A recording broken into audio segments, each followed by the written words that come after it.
വിനോദിനിയുടെ വെളിപ്പെടുത്തലിന് MV. ഗോവിന്ദന്റെ മറുപടി.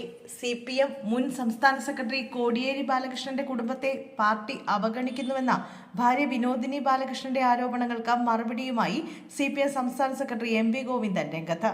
Party ആരെയും അവഗണിച്ചിട്ടില്ലെന്നും കഴിഞ്ഞ ദിവസം കൂടി താൻ അവരുടെ വീട്ടിൽ ചെന്ന് കണ്ടതാണെന്നും എം.വി. ഗോവിന്ദൻ വിവരിച്ചു.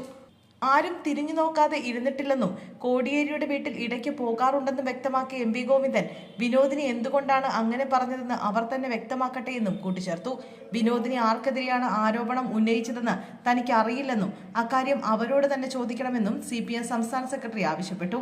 അന്തരിച്ച CPM മുൻ നേതാക്കളായ E.K. നയനാരുടെയും ചടയൻ ഗോവിന്ദന്റെയും കുടുംബങ്ങളെയും പാർട്ടി സന്ദർശിക്കാറുണ്ടെന്നും അദ്ദേഹം കൂട്ടിച്ചേർത്തു.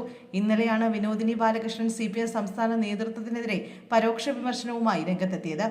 കോടിയേരിയുടെ മരണശേഷം CPMന്റെ ഉന്നത നേതൃത്വത്തിൽ നിന്ന് നേരിട്ടത് ക്രൂരമായ അവഗണനയാണെന്ന് വിനോദിനി വെളിപ്പെടുത്തി. നേതാക്കൾ കുടുംബത്തെ തിരിഞ്ഞുപോലും നോക്കിയില്ല. കേരളത്തിൽ പ്രധാന സ്ഥാനം വഹിക്കുന്ന PB അംഗം ആവശ്യത്തിന് വിളിച്ചാൽ ഫോണെടുക്കാറില്ലെന്നും വിനോദിനി കോടിയേരി ആരോപിച്ചു. 4 വർഷത്തിനിടെ ഒരിക്കൽ പോലും കുടുംബത്തിന്റെ സൗഖ്യം അന്വേഷിച്ചില്ലെന്നും വിനോദിനി ഒരു മാസികയ്ക്ക് നൽകിയ അഭിമുഖത്തിൽ തുറന്നു പറഞ്ഞിരുന്നു. CPM സംസ്ഥാന സെക്രട്ടറി എം.വി. ഗോവിന്ദനെതിരെയാണ് വിനോദിനി വിമർശനം ഉന്നയിച്ചതെന്നായിരുന്നു വാർത്ത.